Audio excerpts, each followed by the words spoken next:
So first, thank you very much for this interview. I come today here just in represent of the people, for young people that maybe doesn't have the opportunity to be here like me. One of the most questions that I always hear when I was in the university, in the lesson with professors, was that one of the problems of the United Nations is that it's very bureaucratic. For this reason, every process that we do here is very slowly.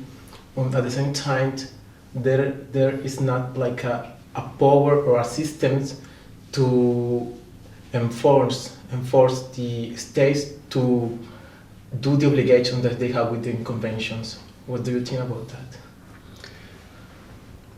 Again, I think it's a fair assessment that the United Nations is a bureaucratic institution. It's almost a euphemism to say so, because it is so real. It is a bureaucratic institution, and it is very slow. Some decisions take months, years before they are achieved. There may be many reasons for that, bad or good. One of them is that the United Nations is unique in the sense that you have close to 200 nations from around the world that come together and have to agree and have a consensus on almost everything that they do. Yes, there are some voting rights in some cases, but most of the time they try to get a consensus. And it takes time to build that consensus. It takes time to find a compromise for sometimes very simple things that you and I think that they are simple. When I was much younger, I used to hate UN negotiations, and I have to say I still don't like them. But I used to hate them because I didn't have the patience of just sitting in a room, listening to people negotiating.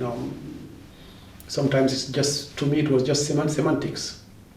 Whether it should be this word or that word, whether it should be should or shall, and they can spend time discussing that. And as I matured, I actually understood why it was important. And I think we have to recognize that when you bring together different species to remain in nature, you have big mammals, small mammals, insects, carnivores, omnivores, and so forth. You bring them all together in the same room. It takes time before they actually agree on where the territory for each one of them. And it is more or less the same as for human beings, because we have more or less the same type of behavior. And it takes time to build that consensus. But the United Nations is unique in the sense that there is no other body that does that. And if the United Nations were to be reinvented, I think we would have reinvented it, because there is nothing else that can replace the United Nations. Let me give you the example of the United Nations Convention to combat desertification.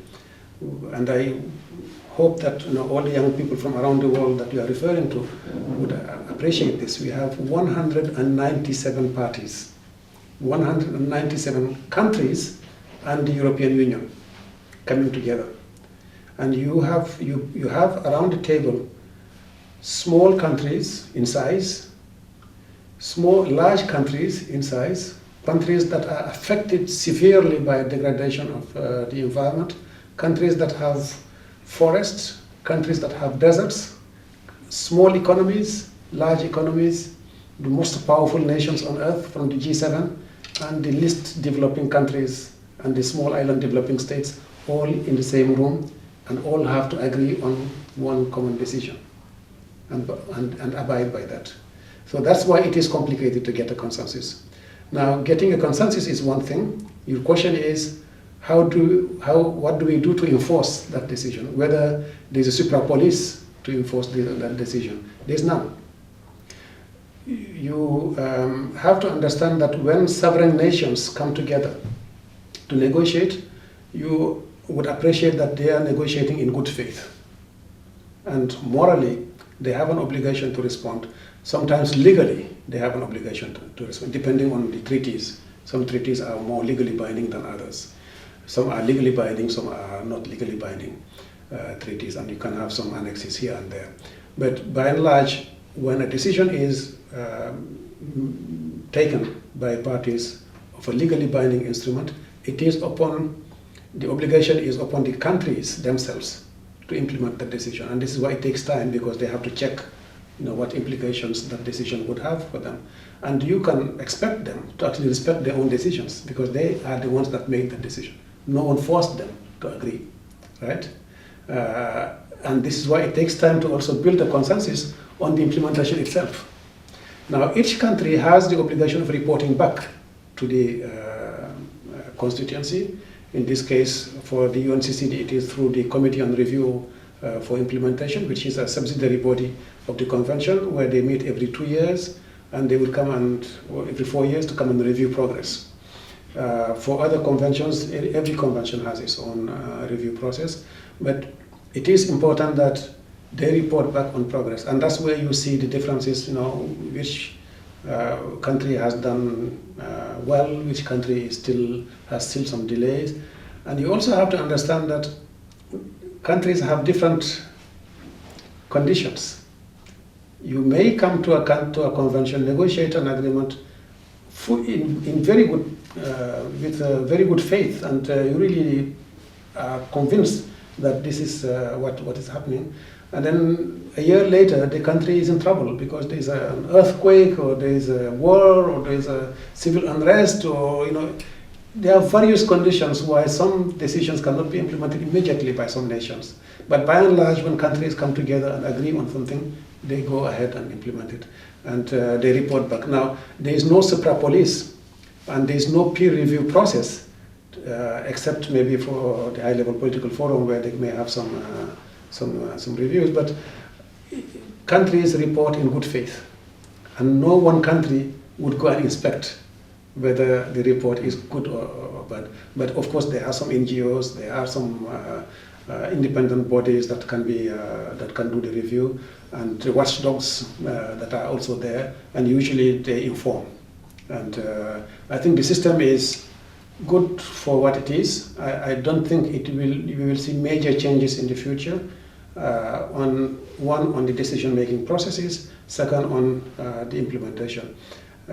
It happens that in governments, when you have a change of regime, that some regimes are more advanced, more progressist than others in implementation. That also happens, but that's the life cycle of decision-making process. Thank you very much for your honest and answer. Thank you.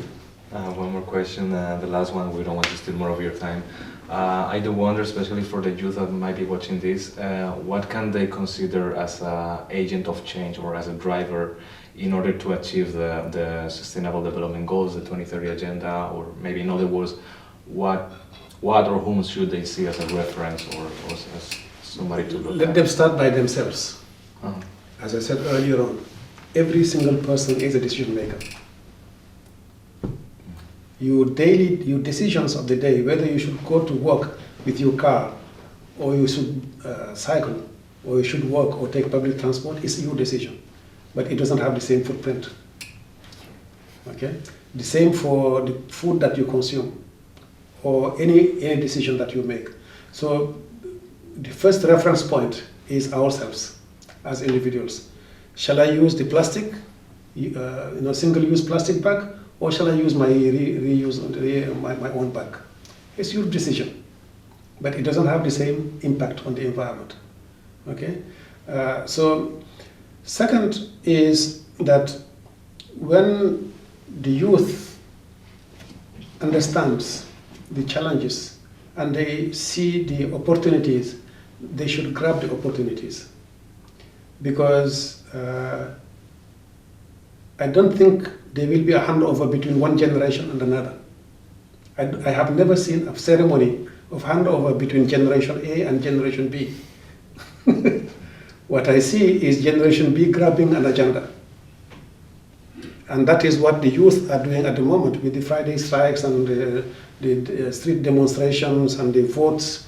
I have just observed the European elections recently, I think in June, where you see major changes happening because the people of the world, and when you say the youth, if you are 18, you are a voter, you are not a youth. When you are 20, you are not a youth. I mean, you may be young in age, but you are a decision maker again. Okay? So I really feel like everybody has a responsibility, and when the time for a decision comes, you should take your decision in full conscience of the consequences of your decision. Be it your daily acts, or the vote that you make, or the campaign, or the political party, or the rally, or the leader, or the senator, or whoever.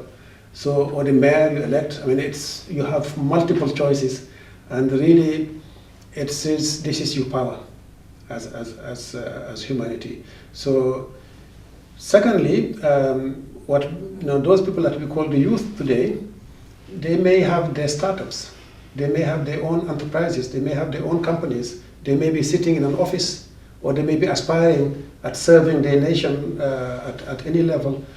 The decisions that they make on a daily basis, whether in the company or in the public service, is also part of their responsibility.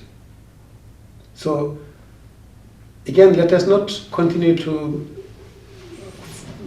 just think that there's a group of people out there that will be making the decisions. Yes, there are people that have the responsibility to make the decisions, but they have been given the responsibility. So who do you want to take your responsibility to be the steward of your land, of the air, and of the biodiversity? That's your decision. Yeah, it's very important to keep the responsibility on oneself, actually, and not to give it to others. I think this is the end of the interview. I would like to thank you so much in part of the CBM team for making time for this conversation. We don't want to steal more of your time. We just want to... No, it's not. I mean, it's a time well invested, and I'm absolutely happy to thank you for your initiative, and we should continue to have these kinds of conversations. And please, the message essentially to all of you is that you are not different from the adults. Actually, you are adults. And that if you do not make rational decisions now, you may not make them when you are 40 or 50. So again, it is everybody's responsibility to be the steward of this planet, and the trajectory that we'll be taking is in our hands, by and large. So there was, I don't know if you know this story of someone who came to see a very young child. That's an old man. He had a bird in one of his hands, and the other hand was empty. And he put his hands back, and he said to the young child, "Tell me which hand has the bird. Is it the left or the right?" And the child said, "It's in your hands." All right, thank you very much. Thank you. All the best. Thank you so much. Thank you.